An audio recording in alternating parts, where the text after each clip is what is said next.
wabarakatuh. Selamat malam ya. Kita lanjutin acara kita tiap Kamis malam ya. Kamis malam Jumat. Ini sekarang kita bahas soal dinamika ego ya. Dari cinta. Tapi sebelum kita masuk ke situ, kita perlu perhatikan ya bahwa dalam kesadaran cinta itu tuh kita mengidentifikasi diri dengan feel ya. Jadi diri sudah teridentifikasi dengan feel. Jadi paling tidak feel ini sebagai konteks subjektif sama tuh. Feel sebagai konteks subjektif. Itu di dimensi 5 ya. Karena feel sebagai konteks subjektif maka berlaku 3 keadaan. Saling terhubung, saling mengisi, dan yang paling terakhir ini saling mandiri, interindependen ya. Yang ini yang paling sulit saya kira ya. Udah terhubung, mengisi, katut gitu ya. Padahal mestinya interindependen. Kalau di level ya, level di bawah 500, diri itu masih bisa teridentifikasi sebagai unit konten ya. Unit konten. Tapi kalau 500 tuh udah feel itu sebagai konteks subjektif. Jadi feel sebagai konteks subjektif itu memang ya hanya kita sendiri ya lebih tahu feel itu, ya kan? Jadi kita tidak bisa tergantung ya dengan konteks subjektif yang lain. Tidak boleh di konteks subjektif itu dicampur-campur gitu ya.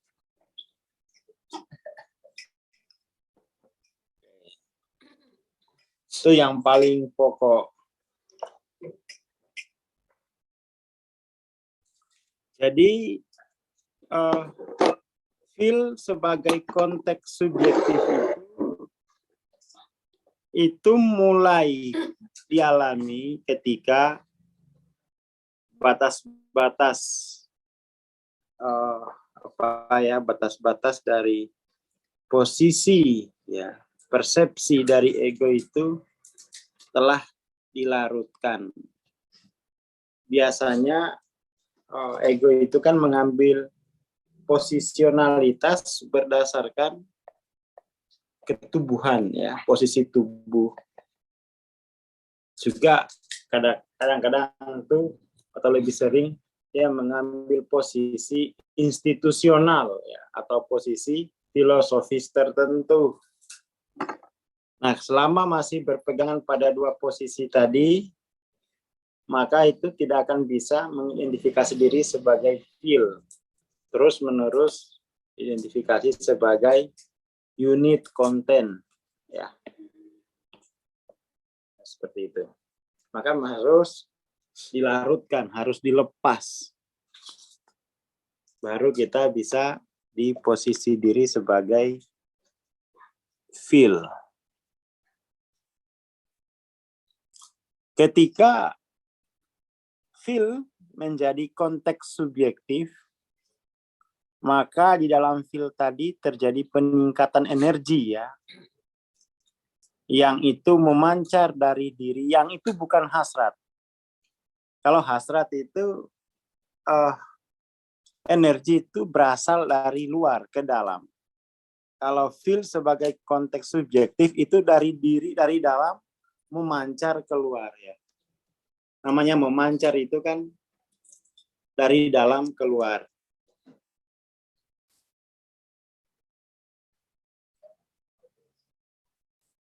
Dan level ini muncul ya. Level feel sebagai konteks subjektif itu muncul sebagai konsekuensi dari keselarasan spiritual. Artinya cara kita berpikir itu selaras ya. Selaras. Artinya ya memang kenyataan seperti itu. Selaras dengan kenyataan dan sesuai dengan prinsip-prinsip serta praktik spiritual. Lalu ada meningkatnya energi spiritual. Jadi memang itu bagusnya itu praktek-praktek spiritual itu mesti diketahui prinsipnya kan gitu ya. Apakah prinsip-prinsip tadi itu selaras dengan kenyataan atau justru malah berlawanan ya dengan kenyataan, itu penting gitu ya. Itu penting. Sehingga kemudian dalam feel itu energi spiritual itu meningkat. Akhirnya kemudian tuh persepsi digantikan dengan visi. Jadi ketika visi itu terbuka di dalam kesadaran, maka kita akan melihat nilai intrinsik dari semua yang ada. Artinya ketika persepsi itu dilampaui dengan visi ya. Visi ini termasuk penglihatan batin. Sehingga dalam kesadaran kita itu semua terlihat memiliki nilai intrinsik. Nilai intrinsik itu ya semua punya keilahian, semua punya makom, dan semua itu punya kegunaan. Itu baru nilai intrinsik. Bukan nilai pasar gitu ya. Kalau nilai pasar itu kan kadang hasil politik ya. Kemudian cinta ya. Cinta atau feel ini sebagai kualitas dari keilahian ya. Yang menerangi sehingga dia menerangi, mencahayai esensi ya. Dan secara pribadi itu ada kemampuan untuk mencintai yang lain. Artinya kemampuan untuk maksudnya itu mencintai ini karena kita adalah sebagai feel itu sebagai konteks subjektif, maka memang semua konten itu pasti berada atau diliputi oleh konteks subjektif ini gitu ya. Jadi sebenarnya tidak ada orang lain. Yang ada itu adalah jika feel sebagai konteks subjektif, maka seluruh yang tampak itu adalah sisi-sisi manusiawi kita sendiri. Dalam konteks subjektif ya seperti itu.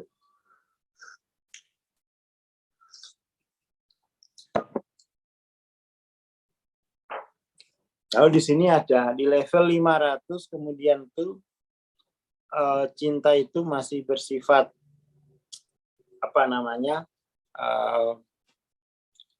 sampai 399 cinta itu masih bersifat selektif ya. Artinya cinta kita itu kurang lebih masih dipengaruhi oleh sistem keyakinan tertentu. Kemudian ada nilai kualitatif ya. Nilai kualitatif itu di 500 sampai 539. Jadi cintanya masih bukan bersyarat ya. Dia ada prioritasnya ya. Masih ada prioritas.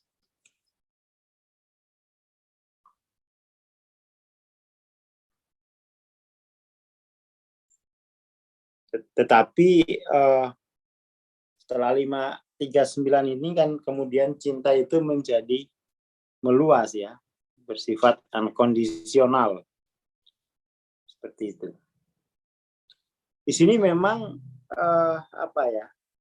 Di 500 itu ada kesulitannya untuk membedakan ini saya cinta orangnya ini atau saya betul-betul melihat dirinya sebagai yang berada dalam diri itu beti ya, beda-beda tipis. Ya. Jadi hati-hati nih yang 500 nih ya. Ini perlu menghindari godaan-godaan. Itu kalau godaan-godaannya itu ada di ini ya, bab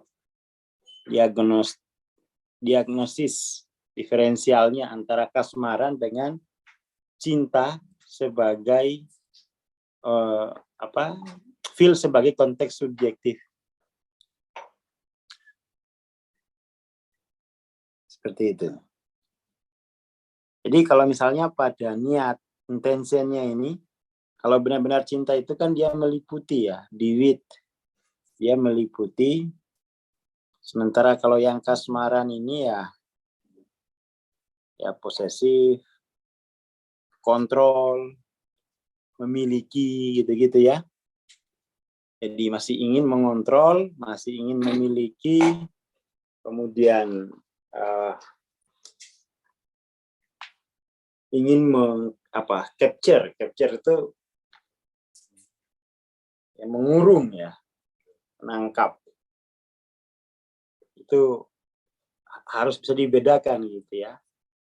Mana saya telah meliputi atau saya ingin mengontrol sebenarnya. Atau saya ingin memiliki, ya kan? Itu perlu dibedakan. Kemudian di persepsinya ya, persepsi kita langkah-langkahi aja ini. Pada bagian persepsi itu, jadi kalau kasmaran itu ada glamorisasi gitu ya. Glamori itu melebih-lebihkan, ya kan, dilebih-lebih, diglamorisasi itu kan, glamor itu diistimewakan gitu ya, diistimewakan. Sementara kalau benar-benar cinta itu dia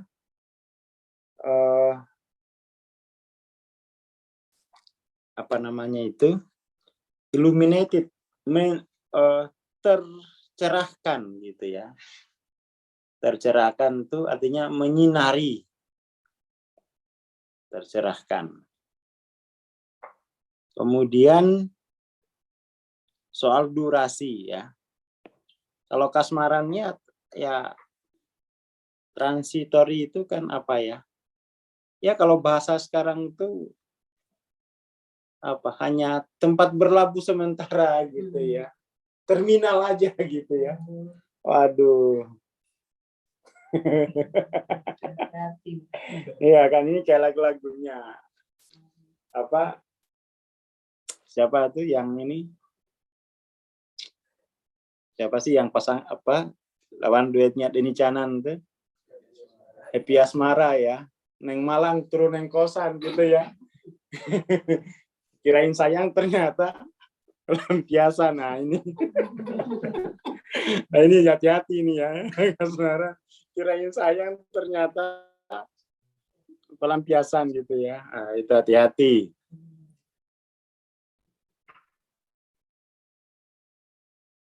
Oke, ini ada pertanyaan. Tapi kalau sebelum jawab pertanyaan ya, kita lihat dulu ini. Yang mau pantunnya itu bayar dulu. Malam turunin kosan gitu ya. Kirain sayang ternyata pelampiasan gitu ya. Tapi kalau betul-betul itu cinta, dia meliputi, dia permanen gitu ya. Artinya itu tidak berubah. Tidak berubah itu istilah seperti lagu ya, lagu-lagu nostalgia gitu kan. Tidak berubah pun tuh misalnya tidak bersama. Kan cinta tidak harus selalu memiliki kan gitu kata Pance ya. Tapi abon C gitu ya. Kecuali benar-benar mencintai gitu ya. Kemudian ini ada ke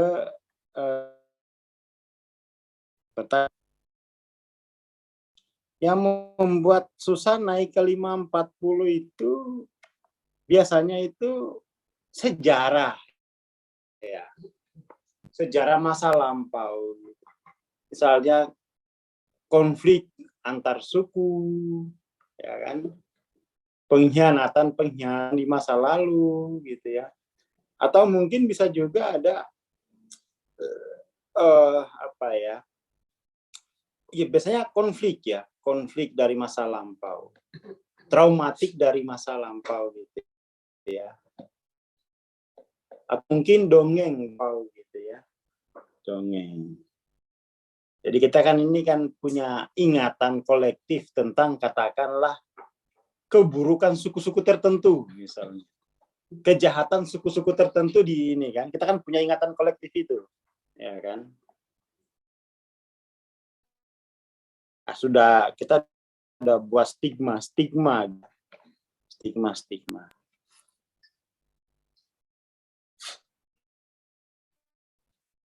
Nah, kalau ketika kehilangan maka kalau yang kasmaran itu dia akan depresi, ngamuk, membenci dan menyalahkan diri. Sementara kalau cinta nanti grief, regret, kemudian itu yang cinta ini menimbulkan apa ya? Istilahnya itu bittersweet ya. Dia kepribadiannya itu bittersweet. Sementara ini dia menderita gitu. Jadi bittersweet itu ya dalam penderitaan itu dia mampu menemukan keindahan. Bahkan dalam penderitaan pun dia mampu menemukan sisi indahnya ya. Yaitu yang membuat susah naik ke 540 sejarah ya, lokalitas sejarah gitu ya. Apalagi kalau ketemu yang bule Alondo, ini dulu yang nembak mbah saya. Ya kan? Oh, itu kan ingatan yang harus dipulihkan gitu ya. Bahkan di Indonesia ini kan setiap tahun itu ada isu PKI, non PKI itu belum tuntas gitu ya. Capek juga kita dari kecil ya. Masih aja isu itu tidak disembuhkan gitu ya. Ya itu ya apa ya? Ya itu ketidakmampuan kita untuk kita tidak mempercayai kemanusiaan kita sendiri sebenarnya tuh. Kita selalu mencurigai kemanusiaan kita sendiri. Ya kan? Jadi memang psikologi konflik, psikologi kekerasan itu masih ada di dalam batin. Seperti itu. Ya masih ada dendam ya. Psikologi konfliknya itu masih ada. Kemudian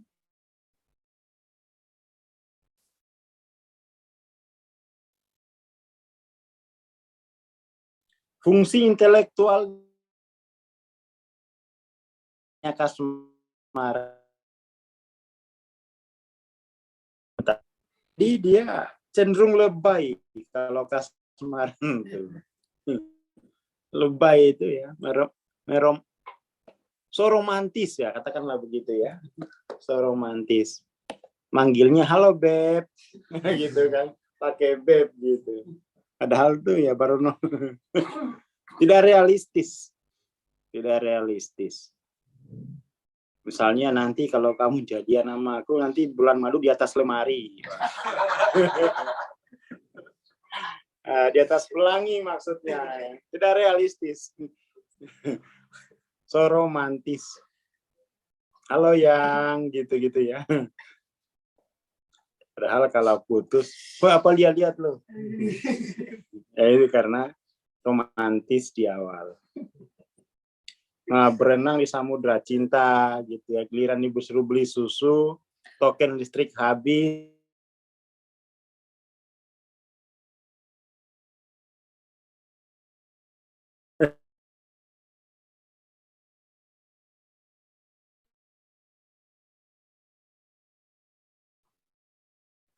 Apalagi lihat gitu.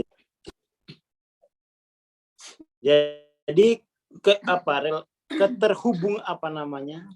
Sifat relasinya gitu ya. Keterkaitannya demanding banget. Demanding itu apa ya? Nuntut, ya kan? Nuntut dan limiting, membatasi gitu ya. Hati-hati. Nuntut dan membatasi. Kamu harus menjadi Kartiniku. Wah, ya. Padahal dia bukan bupati. Kamu harus menjadi Ainun. Ya kamu, tapi kamu harus jadi Habibie dulu kan. Nuntut aja tuh. Kamu harus menjadi wanita dalam benak saya yang paling ideal gitu kan. Tapi kalau cinta beneran tuh berusaha harmonis. Harmonis dan ekspansif, semakin memperluas diri gitu kan. Bukan membatasi tapi memperluas makna diri. Atau lebih tepatnya itu nanti kalau udah harmonis, ekspansif ini, feminin maskulinnya itu menjadi utuh. Nah, ya ini ya, para garangan tuh kalau lihat cewek cantik langsung gombal, pingin nafkahin, pingin nyantuni, kayak teman saya di belakang itu. Kalau lihat yang melek dikit, langsung pingin nyantuni katanya. Memberi santunan katanya.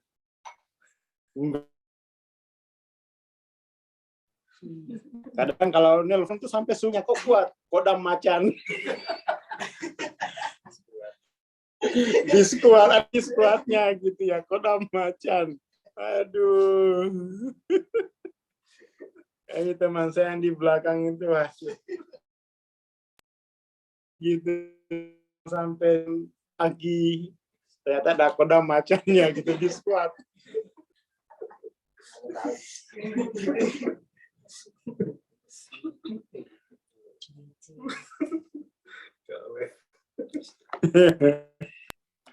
Kodam macan, hati-hati. Kemudian polanya itu lebih individualis ya. Sementara kalau yang cinta benaran itu selaras. Apa sih selaras itu ya? Jadi kalau selaras itu ya nyatu dari individualnya ke selaras. Keselarasan itu tidak ada batas ya, tidak ada penegasan batas-batas individual. Ya kan? Jadi kalau contoh selaras itu apa yang baik bagi diriku pasti baik bagi dirimu gitu ya. Jadi kalau di kampung itu kalau selaras tuh ya kalau kamu mau nyakiti orang coba cubit kulitmu dulu. Kalau kulitmu sakit orang lain juga sakit. Nah, itu selaras tuh kayak gitu. Jadi jadi kita mampu merasakan apa yang dirasakan oleh yang lain. Itu selaras kurang lebih begitu. Kalau dalam apa ya di suku saya itu ada bahasa aslinya ini selaras ini. Jadi kita melihat diri kita sebagai bagian dari orang lain. Saya lupa, kok jadi lupa ya istilahnya itu. Ada istilah khusus untuk kesadaran yang semacam itu.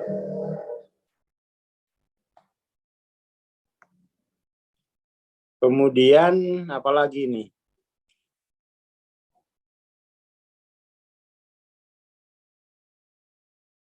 Nah, di level kasmaran tuh banyak frustasinya gitu ya. Banyak kecemasan. Sementara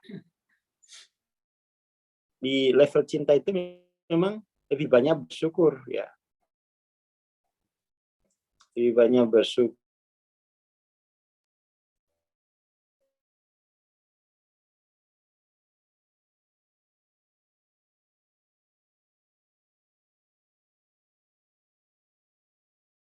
Dalam kehidupan ini banyak terlayani. Satisfied itu kan puas. Tapi itu lebih terlayani. Kita dilayani.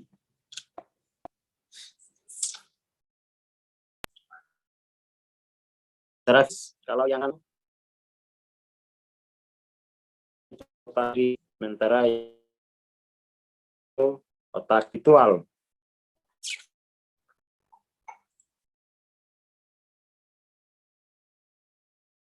Kemudian lokus lokasi atau levelnya ini ya. Kalau Kak Semara ini kan ego.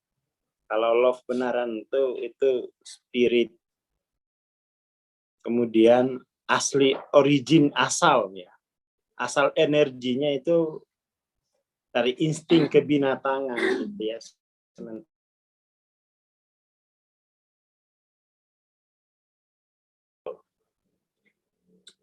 Ya apalagi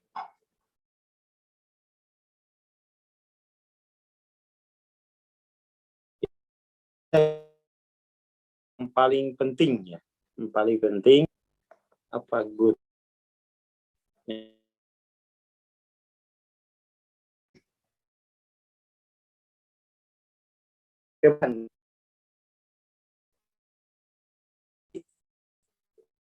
itu kalau kasman itu kalau dia terpuaskan tuh wah kamu baik. Kepuasan adalah kebaikanmu gitu ya. Jadi kebaikan itu artinya ya, saya bisa memilikimu gitu. Sementara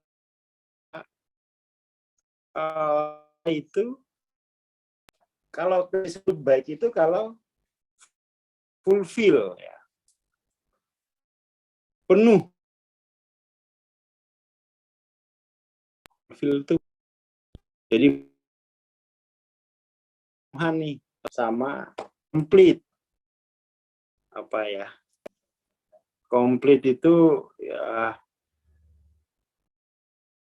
melengkapi ya. Melengkapi. Artinya memperkaya kan? Dia memperkaya. Tidak memiliki gitu ya, tidak mengambil tapi justru memberi. Ya.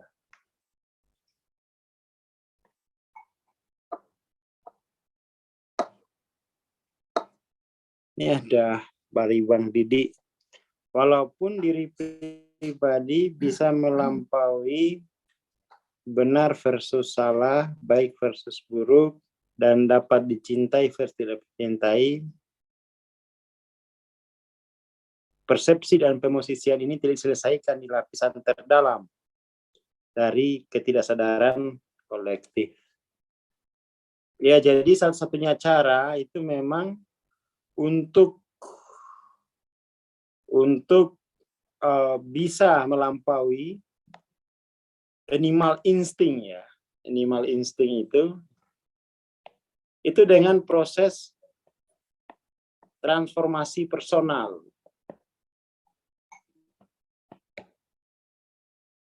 Transformasi personal. Saya dulu pernah protes ya. Pernah protes ke teman-teman saya yang bergerak di industri personal development, pengembangan diri. Saya bilang, apanya yang mau dikembangin diri saya ini? Wong diri aku aja belum tahu. Dulu protes saya gitu ya. Apanya sih yang kalian kembangin diri? Yang mana yang kalian develop itu? Wong diriku aja tuh nggak tahu kok. Dulu pernah ngamu gitu. Saya ngamuan dulu. Jadi sebelum kita develop tuh mesti harus ditransform dulu lah. Ya. Jangan yang di develop tuh koral, nggak ada potensinya gitu kan. Di develop, dihias, dikasih ini gitu ya. Jadi ini mari kita coba berpikir sejenak untuk yang kita butuhkan itu sebenarnya transformasi personal ya. Transformasi personal itu lebih dari sekedar personal development gitu ya. Itu saya dulu agak stres. Apanya sih yang saya mau kembangkan? Coba mana diri yang mau saya kembangkan tuh. Ya kan, sakit-sakitan kayak gini gitu ya. Apanya yang mau dikembangin? Pesimis. Bangun pagi itu udah aduh kayaknya percuma hidup gitu ya. Udah pesimis duluan.